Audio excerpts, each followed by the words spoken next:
I think hassle is no different than friction or effort other than just slightly tweaking the lens of it. And here's how I Okay. would explain that. Okay. So if we're focused on friction or effort, okay, we could say, okay, we have 5 points in the customer experience where we've identified significant friction. Yeah. Hassle is, okay, this one gets 70% of our bad surveys. Hassle is, this is the one that's really ticking people up. This is the one we need to address first. This is the one that's really making people upset. Unfortunately, the other two are the easiest, or the other four are the easiest to fix. That's how it always works, right? But that's where I think, you can sort of make it very formal and say, well, based on survey data and all that. But when you look at it, it's what's really ticking off your customers, what's really making their experience bad. Helping you create loyal customers and loyal employees, all through the power of simplicity. This is the Simple Brand Podcast, now heard around the world, including Barcelona, Spain. I'm your host, Matt Lyles, and this week I'm talking with my customer service hero, Adam Toporek. Adam's an internationally recognized customer experience expert. He's a keynote speaker. He's a customer service trainer who helps organizations transform their relationships with their customers through better strategy, better training, and better communication. He's the founder of Customers That Stick, and he's the former co-host of the Crack the Customer podcast. And he's the author of the best-selling customer service book, Be Your Customer's Hero.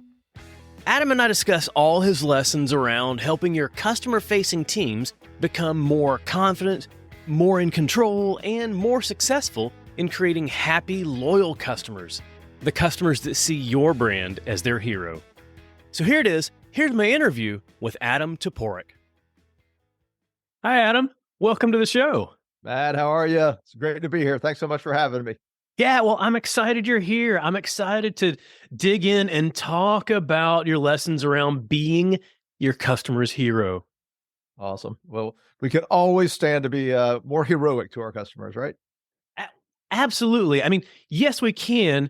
And, I'm a big fan of comics. I'm a big fan of superheroes and superhero movies. And when I hear the term hero, I think of someone who's doing something like really significant, really something really outstanding and saving the world, saving the day. And so if I try to apply that to the experiences we deliver to our customers, that feels like it can be a little bit intimidating. So am I able to actually be a customer hero every day? Absolutely. And that's actually part of Be Your Customer's Hero. I always point the wrong way. There we go. I got to look in the mirror. Yeah, Be Your Customer's Hero is, I talk about that in the book, which is, it is not about over-the-top acts of service. It's not about all these types of service, these viral stories we see that are not repeatable, that are not scalable. So in Be Your Customer's Hero, I actually break down 3 parts of what we call hero class customer service. And they're pretty simple. 1, meet and when possible, exceed expectations. 2, deliver frictionless, hassle-free experiences, which I know we're going to talk about today. Yeah. And 3, and this is one of the hardest things, is do both of the above consistently.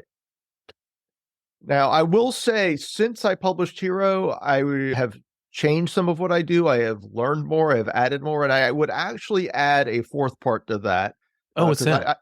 I have a big focus on customer emotion now, and I would add, create a positive, emotionally resonant experience. And I think a lot more people are talking about that and recognizing the value of focusing on customer emotions today. Well, absolutely. So I think the research that we have today is pretty clear that emotion, particularly peak emotion, strong emotion, is the most important determinant of experience results. Okay. And if you think about it this way, think about, you go to a restaurant, you've got we were talking about food, just a few minutes ago. Yes. You go to your favorite restaurant there, in your town, you go there once a week, and it's good. Let's not even say your favorite restaurant. Let's say your corner restaurant. It's just easy. The food's good, and you have a nice experience. They treat you well, but nothing special. Nothing really stands out. And then on the 20th time you go there, you have a horrible experience. The waiter is rude. The food is cold. When you send the food back, it comes back bad and you get an attitude. You are upset. Whoever you're with is upset. Yeah. Out of those 20 experiences, which one are you going to remember? Oh, that last one with that negative experience. Yeah. And that's the problem, because you had a peak emotion. You had a strong emotion, right? You had something that is going to resonate. That's how our brains are wired. So, we have this attitude that like, oh, wow, we've done a really good job. We've done a really good job. And why are they so upset? This is one mess up. Well, it depends on the situation. If it's a small mess up, you probably are okay. Assuming we're dealing with the 98% of our customers that are somewhat rational. Right. Right. But if you don't, if you really walk into a wall, if you really create a bad experience, particularly if you deliver an interpersonal interaction that is negative, because we're very wired to respond to human beings, Yeah. that is going to stay. And that's why you can lose a customer so quickly. So that I would change that. I would go meet when possible, exceed expectations, deliver frictionless experiences, do it consistently. If I could go back and write here again, one of the things I would change is add that emotional layer. Wow. And when it comes to that negative experience, what you were talking about earlier was if it's small enough, it's definitely not meeting expectations, but not necessarily significant. My thought is if we've been there 19 times before and have had a consistently pretty good experience, and then on that 20th time, get something that just slightly doesn't meet expectations, I think a lot of times the rational customer would just see that as an anomaly. You know what? Yeah, this was not good. Maybe this was a new employee, or maybe they're having a bad day. Right. You know what? No big deal. 100%. And obviously personality is going to affect this, but Steve Jobs spoke about that. He called it brand deposits. Like you put a little deposit in the back, and I think more formally, like academia, they call it brand equity. So you put a deposit in the bank, put a deposit in all these little interactions that may not stand out, may not amaze someone. They buy you goodwill, which is why those first impressions are so important. Your first interaction with the customer is incredibly crucial because you don't have that. This is okay. If you mess up the first interaction, it does matter more than if you mess up the 20th.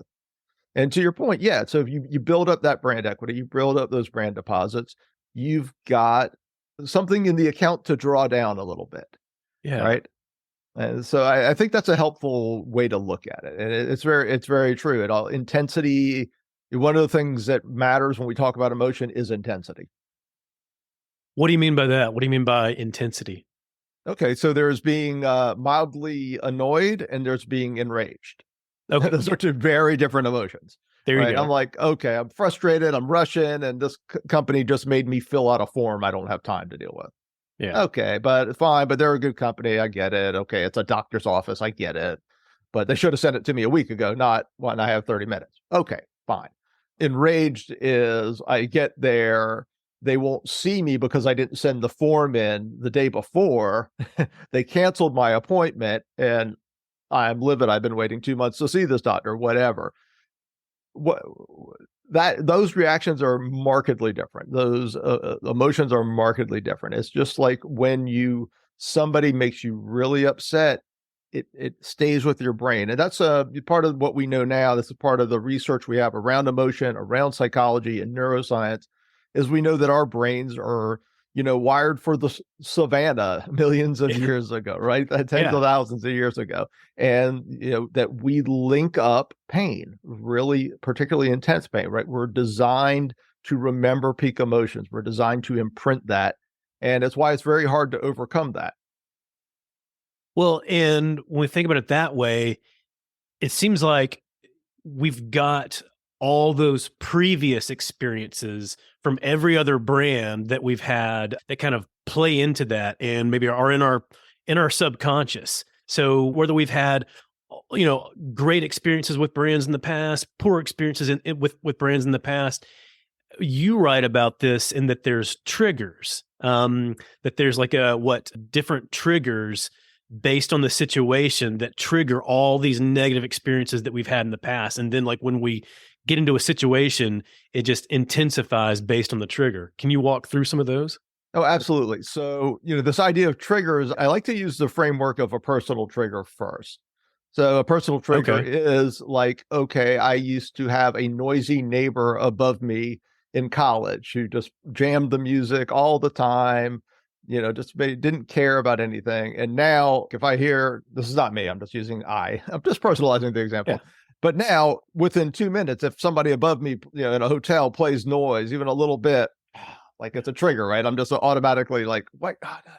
Right. That's what a personal trigger is. We have these experiences. Maybe, somebody used to say something to us all the time. We hear that phrase, even though it was anodyne, coming from another person, it triggers us. So the 7 service triggers are about more general triggers, not personalized triggers. These are triggers that, in analyzing all my experience in customer service and the research, I found pretty much go across all industries.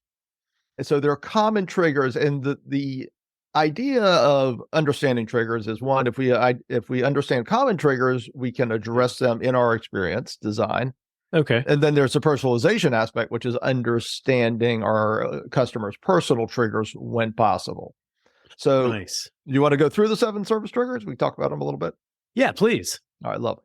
So being ignored and being abandoned are the first 2, and I'll go ahead and link those up.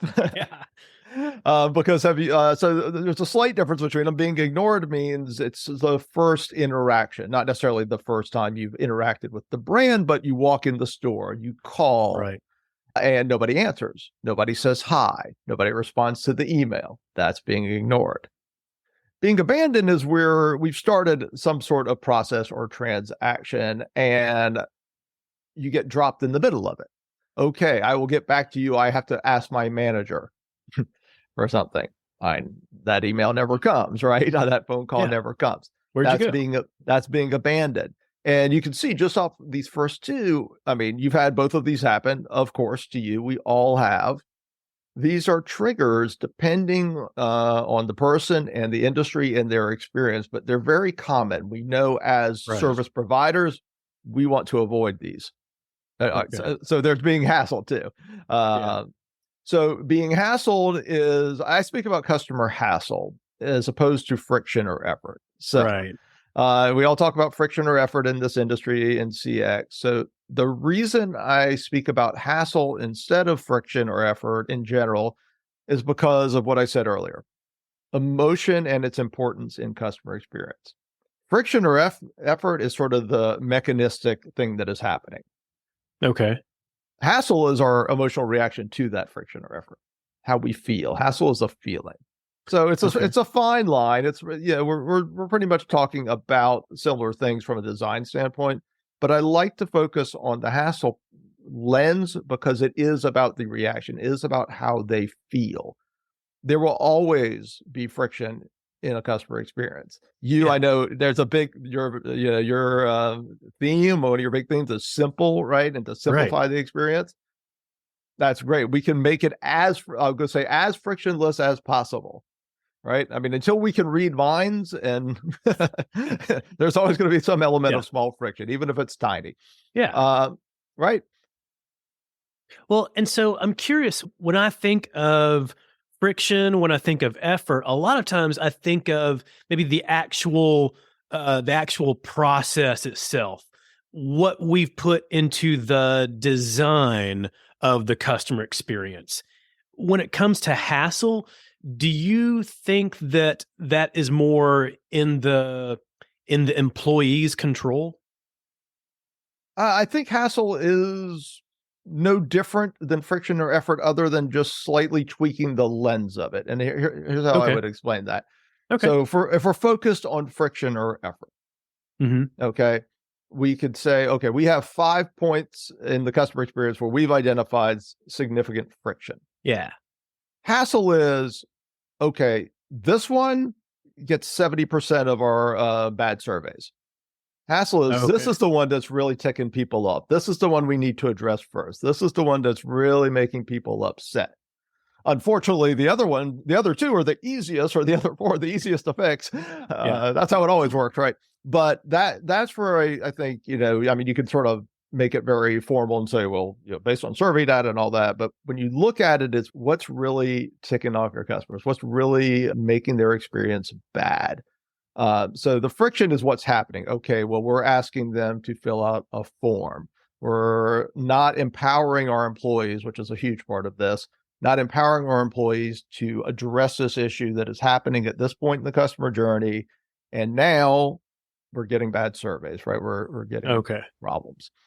So that's the only way I would differentiate it, is really focusing on that emotion. And when you're addressing the touch point, I find the hassle lens is also important, because we can say, okay, let's say it's a form. I'm just going to keep using that example. But yeah, there's a form that's just ridiculous and unnecessary, seemingly unnecessary to the customer.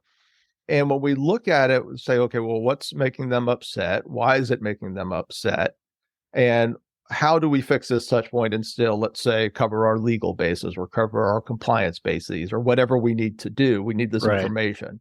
And I think looking through how people are upset and why they're upset is better than just saying, well, let's just make it as easy as possible, because that can help us address the touch point. Gotcha. Okay. Yeah. So like being able to understand the emotions behind that specific interaction and how intense is the emotion around it, and recognizing, okay, if you look at the intensity of the emotion, the hassle that a customer is feeling at each of these different points, if we tackle this one's going to get us the biggest bang, the biggest return on customer emotion. Exactly. And even if we're saying that form example, when we dig in, we find out that what's really ticking them off is not the form. It's the fact that one step earlier, they gave us 80%, had to give us 80% of that information. Right. And now they're having to do it again. And I've had this as a customer. Like I basically, I don't know if you get these things from your doctors once in a while. You can check in on your phone or online.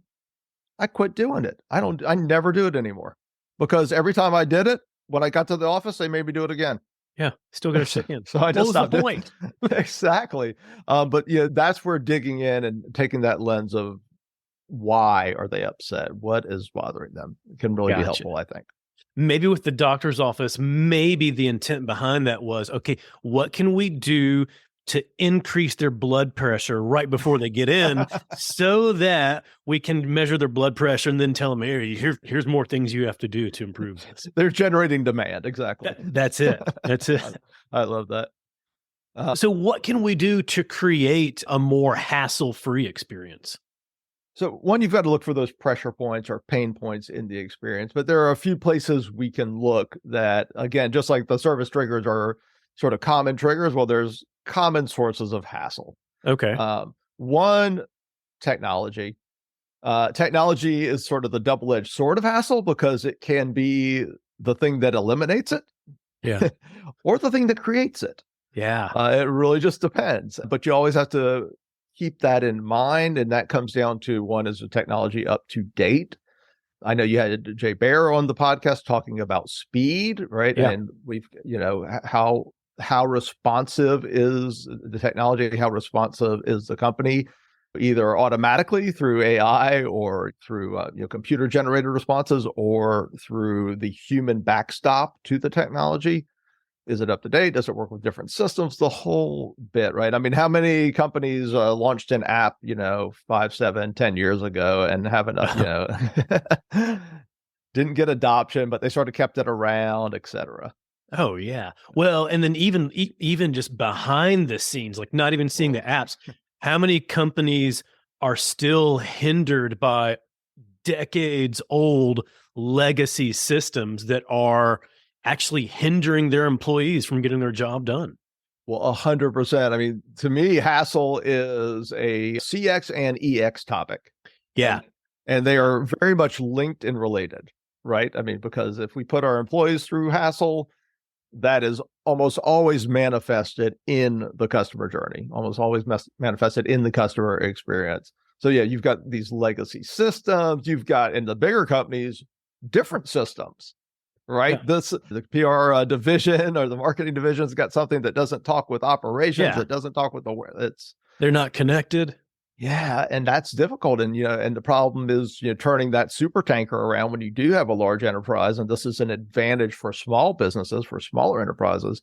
It's very difficult. By the time you figure out your tech stack, by the time you figure out the investment and the budgeting and all that, the technology's already moved on.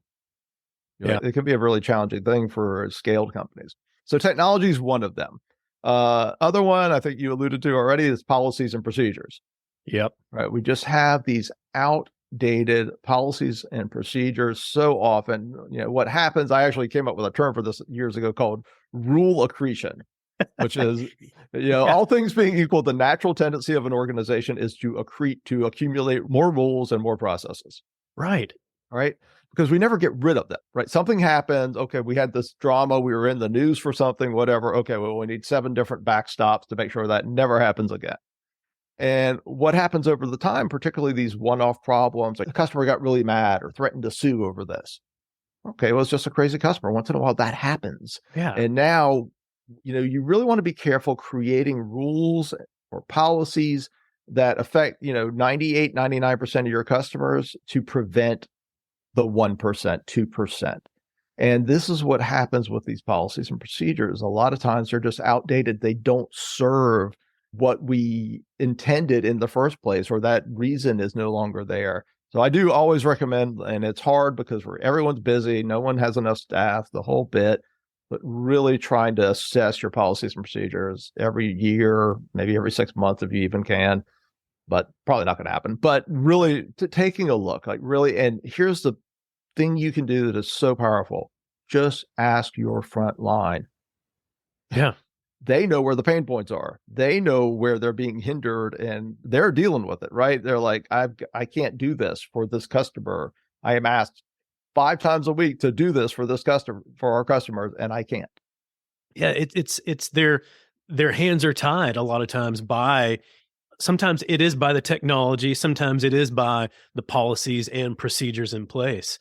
And going back to what rule accretion. I love that term. Sounds really wonky, yeah. But it's so true in that a lot of times, like we will create rules, they'll be in place, and then we never think, well, I mean, if it's in place, then there's no reason to get rid of it. But then if another challenge or another issue comes up, well, how do we solve that? Oh, we solve by adding another rule. I don't know if you're familiar with Lisa Bodell, but she focuses around like internal organizational simplicity. Right. And she has people walk through exercise that she calls kill stupid rules. So have your people go through, on a regular basis. I mean, hopefully every 6 months or at least every 12 months. Okay, what are the stupid rules that are in place that are preventing us from getting our job done? And how can we kill those rules? Everybody throw out your ideas on what rules can be killed. Now, is there a real valid reason for having those rules in place? If not, it's okay to kill them. Right. And if you can't kill them, can we change them or modernize them? Or right. For example, I'll go back to a form, but this is more about information and data, right? Okay, we need to have this information. Well, we have the information. Can we pre-fill out the form and have them just correct anything? Okay. Right. And that's not necessarily a rule, but yeah, I mean, there's so many ways to skin the cat. We can say, if we can't change it, okay, the lawyers won't budge. We have to do this, or we have to be careful of this. When that happens, right? There's compliance, there's HR, there's lawyers. How do we make it as simple as possible? How do we not make it a hassle point? So, you don't always have to kill the rule. I think we start there. If you can get rid of it, get rid of it. Correct. But if you can't, okay, how do we make it as customer friendly and as frictionless, effortless as possible? Yeah. Yeah. And, when it comes to any sort of compliance, whether it's with legal or whoever else, it's like, it's understanding, okay, here's the end goal. I recognize that here's the end compliance goal. Now, how can we adjust the tactics of achieving that goal while still making it hassle-free for the customer? Exactly. That's a perfect way to look at it. I love it. Hooray. Cool. All right. So let's see. We're talking about hassle. So actually the fourth service trigger sort of actually relates to hassle, even though it's a different service trigger. This fourth service trigger is being faced with incompetence. Oh, And one of the biggest sources of hassle for those experiences that have a human element is a lack of adequate training of the team. okay. Yeah. That is, that's one of the things we do. So I do have a dog in this hunt, but training is hugely important. And what's interesting is it's becoming more important. It's ironic, but to me, it's actually becoming more important now. And we're all talking about AI. We're all talking about the robots taking service jobs, right? But what's going to happen is they're going to take the simpler interactions off the table. Yeah. And those interactions that are left will be more complex, will be more difficult to manage, will be beyond the capabilities of computers to handle. And it will be more important than ever that the human component goes well and is emotionally positive, and that when they finally get through, Sally the FedEx robot or whatever brand, right? When they get to a human, that human knows what to do. That human knows what they are empowered to do, has the training, the communication skills, the soft skills to be able to have a good conversation, to manage negative emotion. So training is actually a huge part for those experiences that have a human element, a huge part of the friction. Because how many times have you had, I don't know, let me check with my manager. I got to look and see where that's at. Right. That's hassle. Yeah. Oh, absolutely.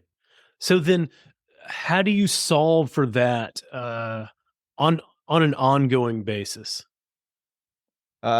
Well, it evolves obviously, but training, I love the word ongoing because that's what training should be. Ongoing. There's Yeah. no, when we have discovery calls with potential clients, it's like if you want a one and done training, we will do that for you. But let me tell you what that is. Okay. Yeah. There's a few things we can achieve with that, but training is not one of them. We can generally open minds and give a few techniques, but training must be sustained. And there's different things we do, and there's different things the companies can do themselves. So I think you have to identify as a leader, you have to identify what is the role, what are the Okay. skills they need? And by the way, when I say identify, that means talk to your people and ask them. Yeah. Okay. Use your data, use your Novel research. concept. Yeah. Use your own brain, but ask them. They know. They may not see the whole picture, right? They don't see what you see as a leader. They may not understand that, the computer gods take 5 years to fix things. So we're going to have to work around that. Yeah. Right. But ask them, because if you can understand what the job needs to be, you can understand what the expectations of customers are when they interact with this particular job position or that particular job position. You can build not even, I'll say a training program, but just training reinforcement, right? You don't have to be training every day. I'm a training company, but you don't have to be training every day. You can do some training, put it in a window, but then you reinforce it. You're reinforcing it in huddles. You're reinforcing it with, a couple of emails a week with some quotes, or even better yet, an internal story about a success. Hey, John had this situation with this customer. He went out of his way. He did this, he did that, and sharing those stories. So, there's a lot of emphasis now because no one has time, no one has resources anymore. Right. We actually are releasing really short trainings now, but on micro learning. Yeah. 1 minute, 2 minute, little hits along the way, always trying to keep customer experience and those skills top of mind. So it doesn't have to, I think executives or leaders get scared with like ongoing training. Well, they're thinking like, okay, I need to take my people off the schedule, put them in a room for an hour every day. No. That's not that. And it sounds like as we have more of a focus on the technology and AI that might be able to solve and help walk through the actual steps of those common problems, then it sounds like there's more of that quick, micro, inspirational training to help solve for those problems that need more of like that human touch. Yeah, I think so. I mean, I think you're depends on the nature of your team. So, for instance, if I am going to train on customer service, sometimes I'll get a sales team. And they're like, hey, Yeah. we need to improve our customer experience. There's a little too much churn and burn, a little too much, sell. But if I've got 15-year sales veterans in there, I'm going to have a completely different training than I'm going to have if it's like, new frontline teams that are, Right. a lot of them are 18, 20 years old, or, one of their first, second, third job. Right. So it's just a different vibe. And to your point, the training has to be adapted to the team. So you may need a deeper training, a little more formal training, depending on the skill set that the team comes in with. Right. There's Okay. always new stuff, I think, particularly if you use modern training like we do or some other organizations do, which is based in psychology and neuroscience. And it's not just, well, greet the customer and smile. Right? I mean, that's all important. We say that too, but we say it for 5 seconds and then move on to the stuff you don't know. Yeah. I think Beyond if the you do basics. that, you can add those micro trainings in, right? Like that's, you do some good training and then you just reinforce along the way. Gotcha.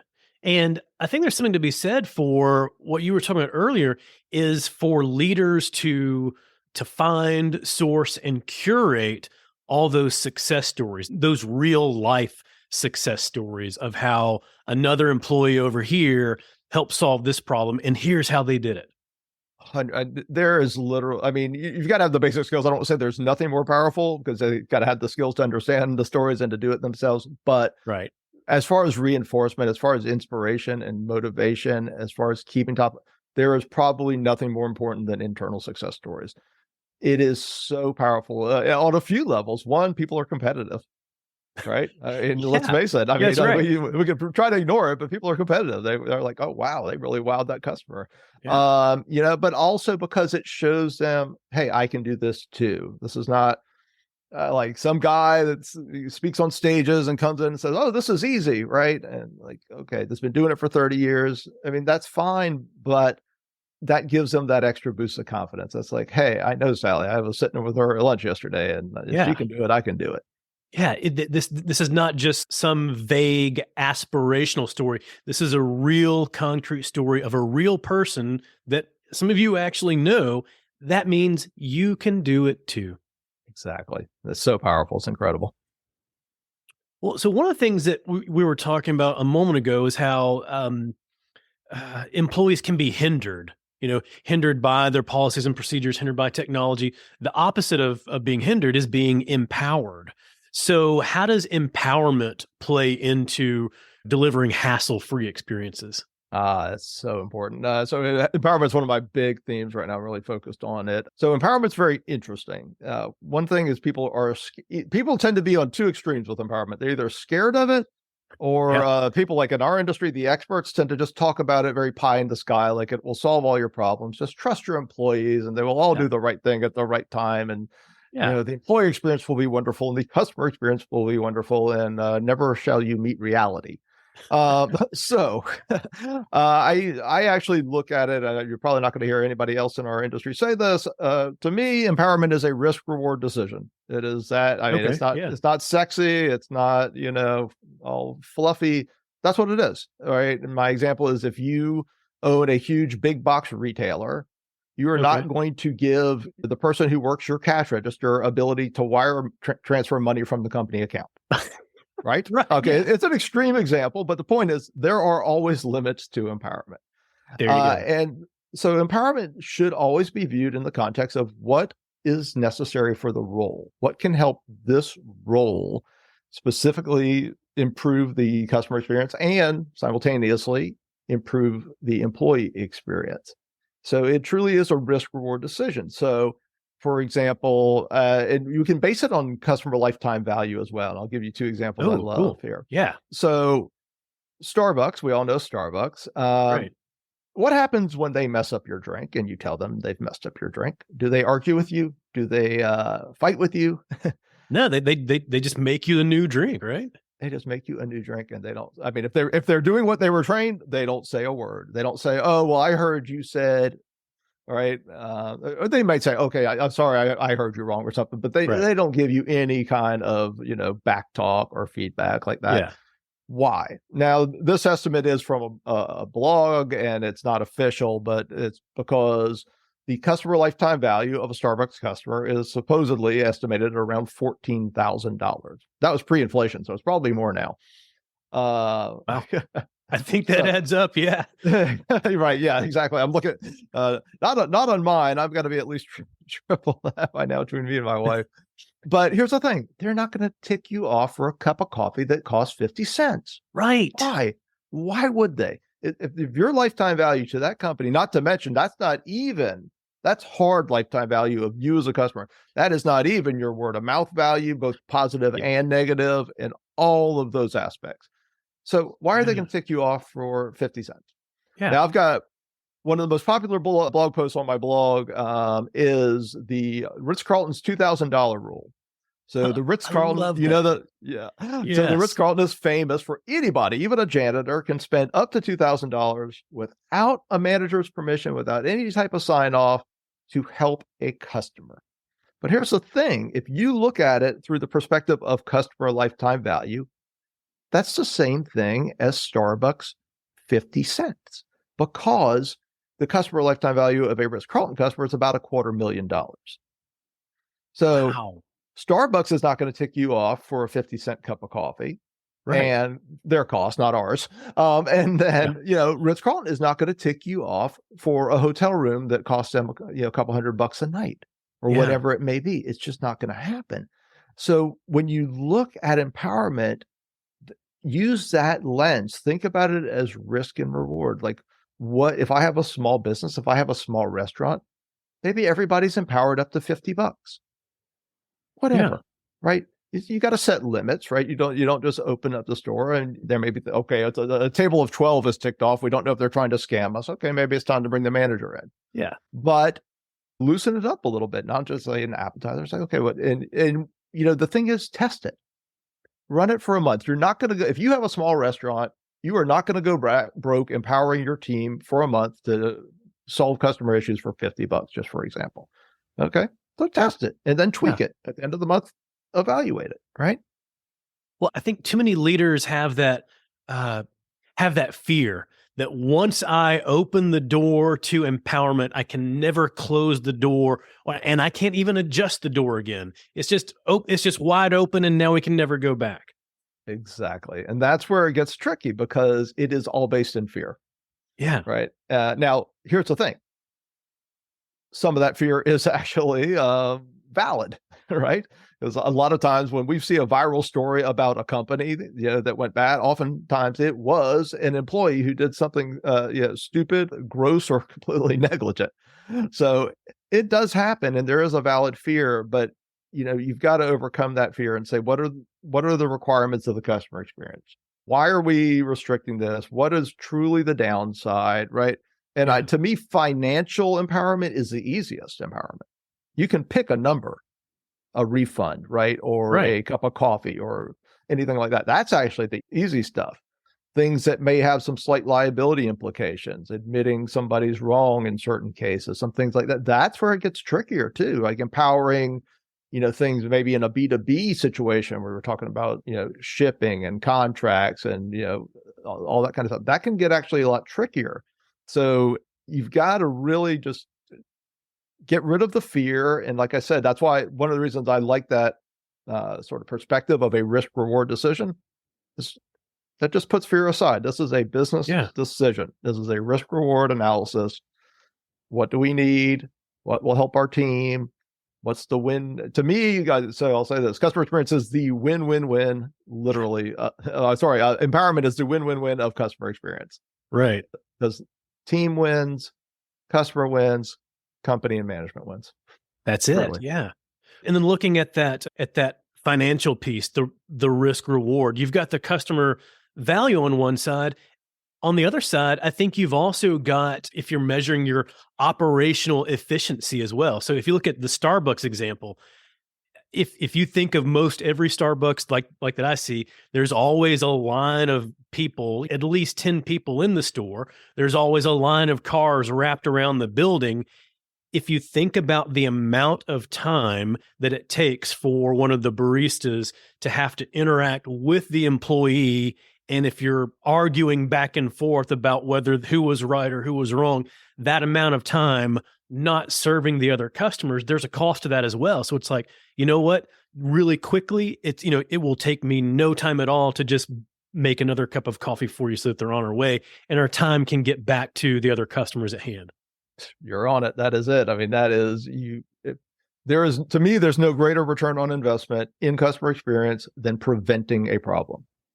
Okay. Yeah. Prevention is literally the greatest ROI you will ever see. Any technology you invest in, whatever it may be, the greatest ROI is always preventing problems from escalating. So if you're creating problems in your example downstream, well, you're doing the opposite of that, right? But if you're preventing problems, if you're just like, here's your new cup of coffee, one, preventing the issue with that customer, and to your point, preventing the sort of opportunity to create more issues downstream as well, because all of that stuff is, as soon as a customer issue has to go to another level, it immediately depends on the issue, of course, but so many times it already costs more than what it would have been to empower the team in the first place, particularly when you're talking about a cup of coffee or something, or a restaurant meal or whatever it may be. Now, there are other situations where, like, if you're selling a $250,000 piece of equipment, of course, that's going to be a different discussion. But that's the thing. So yeah, to your point, that's a great lens on it.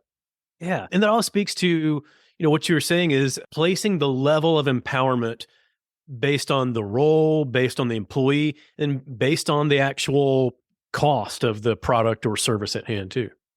Yeah, absolutely. Exactly. And that's, if you just try to take fear out of it, ask what can go wrong, but just don't be like, and try to, part of this is a leadership question. Part of it is, do you like your team? Are you a leader who has a very if you're one of those negative leaders, you're going to have a hard time empowering your team. You have to trust your team to do it.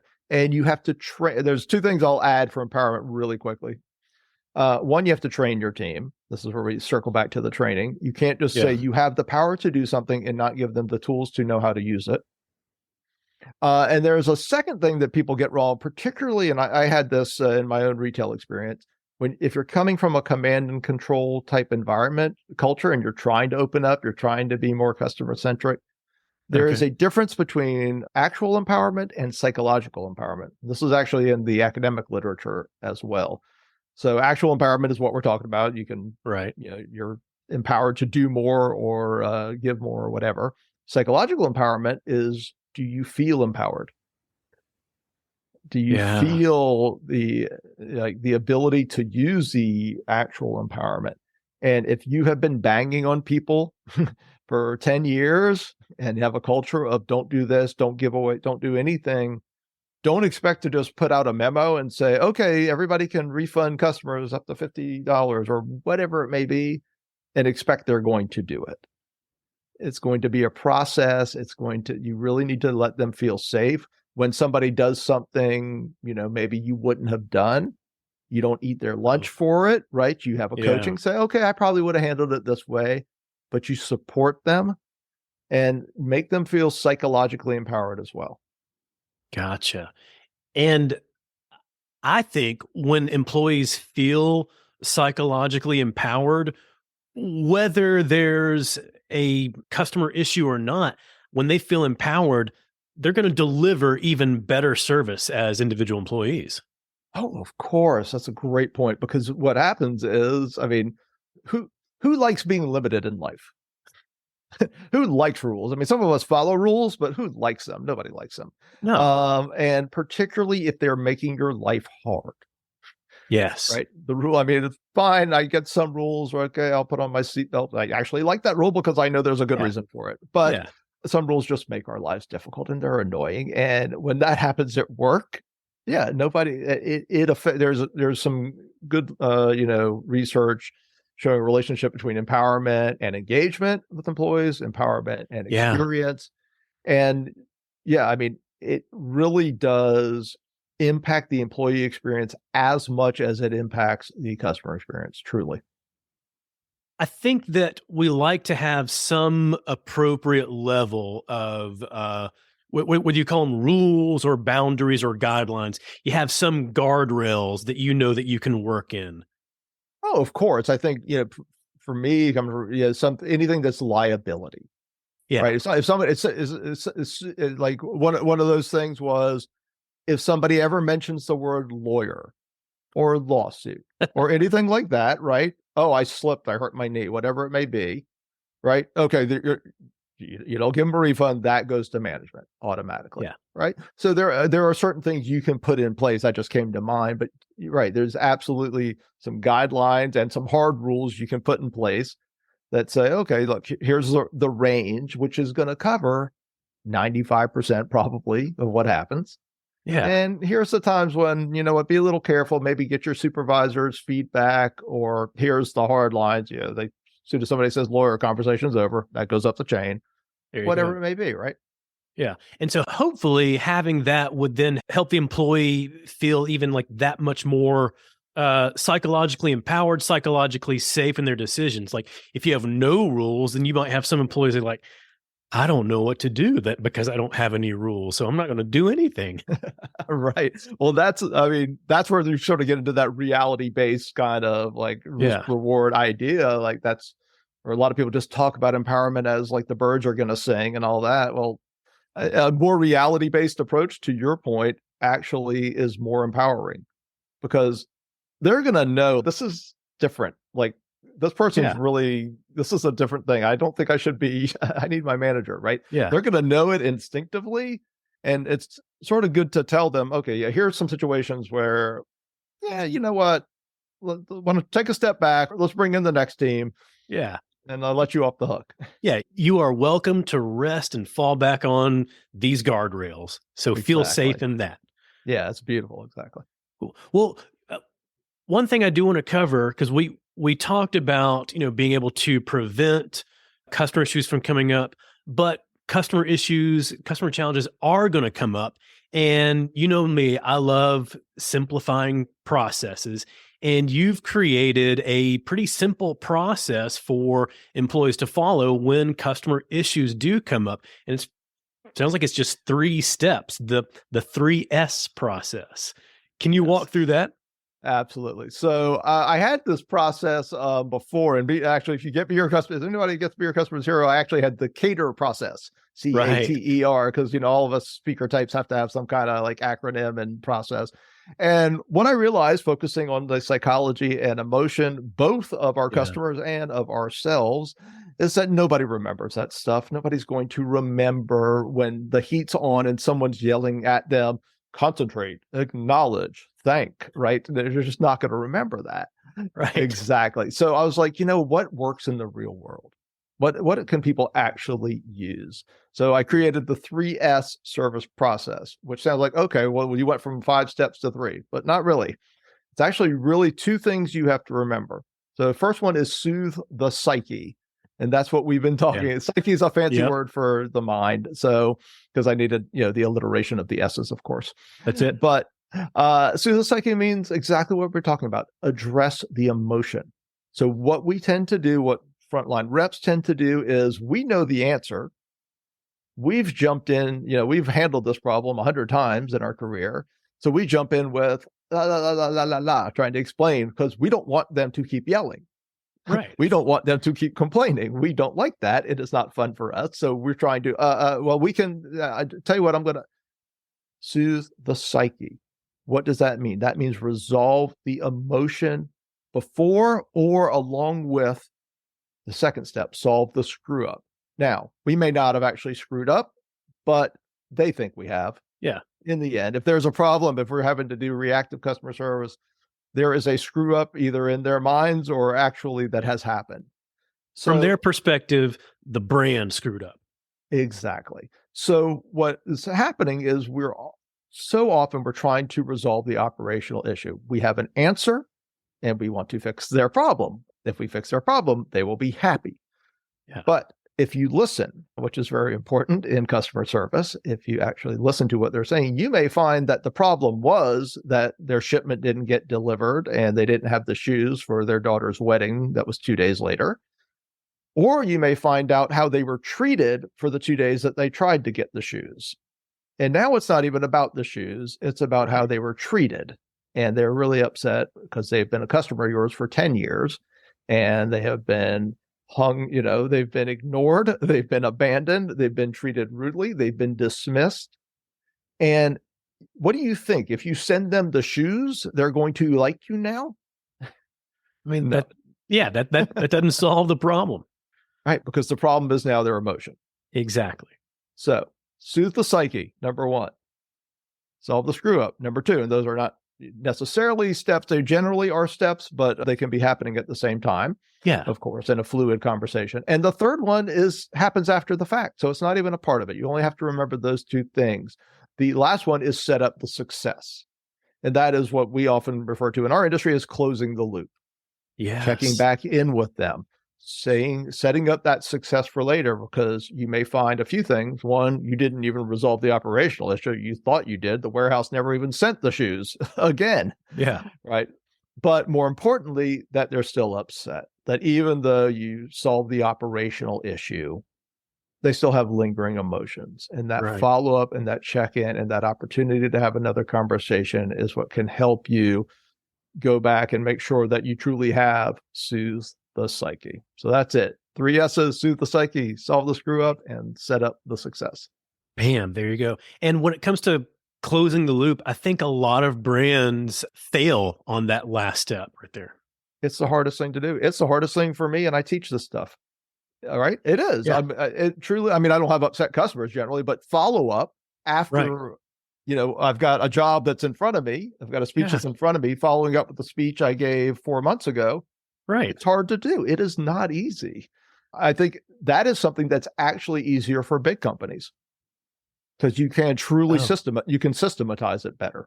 You usually have the systems to make it more automatic, to put in some triggers and things like that. But it is, you are right, it is where most companies fail, and I understand why. Oh yeah. Yeah. I'm the same way. I'm hard with the follow-up too. But yeah, if you systematize it, have the right systems in place to do it, it certainly helps. 100%. All right. Well, Adam, last question for you. If you were to create a 5-song soundtrack for Be Your Customer's Hero, what songs would you include? I pulled it up here because it's too hard to remember this stuff. All right.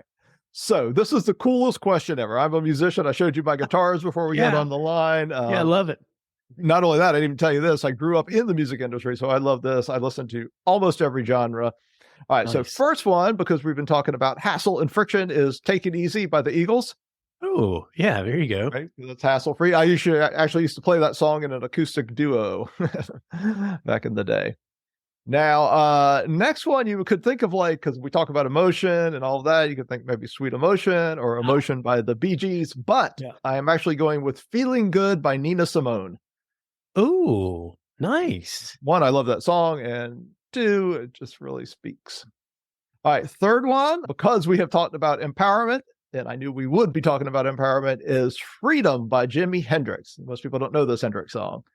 Wow. So Freedom was off his last album, The Cry of Love, last official album. They put out 1 million since he died. Right. And not to get into music criticism, because we're doing a CX podcast, but it's a very underrated album and really shows some interesting growth as to where he might have gone if he had lived. So Freedom by Jimi Hendrix.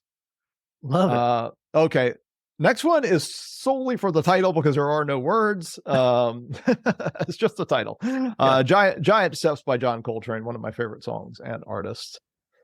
Oh, and here's why. Nice. Here's why. Because, when we talk about these changes and culture and all of these things, sometimes you can't be incremental about it. Sometimes you do need to take bold leaps like empowerment. We saw this with the pandemic. Companies had to say, oh, well, we're doing digital transformation. Oh, no, we're doing our 5-year plan in 5 months now. Yeah. Right. Sometimes you do have to take giant steps and bold leaps. So I am doing Giant Steps from John Coltrane as number 4. And of course, it's pretty easy. I'm going to point in the right direction this time. Hero by the Foo Fighters. Oh, yes. My hero. Love My it. hero. Yeah, exactly. Very cool. Yeah, that is a great question. I love that.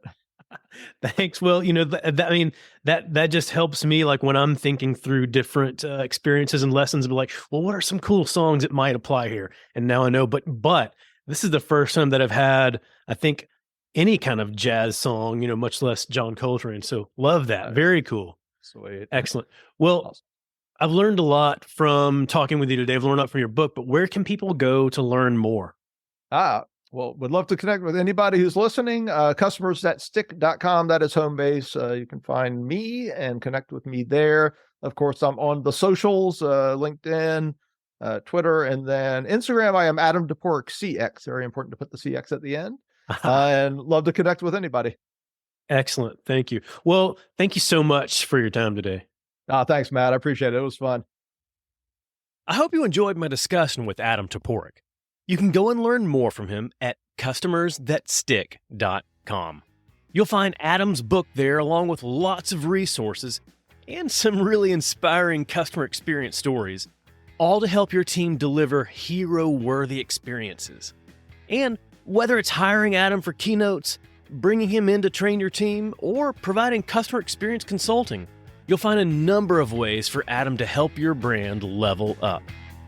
And if you're enjoying the Simple Brand podcast, go ahead and hit the subscribe button because it's going to make it so much simpler for you to get future episodes like the next one featuring Joe Mole. Joe's an international keynote speaker. He's the founder of the Boss Better Leadership Academy, and he's the host of the Boss Better Now podcast. And Joe's latest book comes out on May 9th, Employalty: How to Ignite Commitment and Keep Top Talent in the New Age of Work. Employalty is already getting so much buzz and great reviews, and I've had a chance to read it as well. Thanks, Joe. Trust me when I say that if you're a leader who wants to learn how to recruit, retain, and reinvigorate the best employees, you'll definitely want to go ahead and pre-order his book. Joe and I discuss his lessons from Employalty all around attracting and keeping top talent. And we walk through Joe's simple framework that helps you create the kind of employee experience that leads people to join a company, stay long-term, and do great work. So go ahead and subscribe. You'll automatically get Joe's episode as soon as it's live. Until then, keep it simple.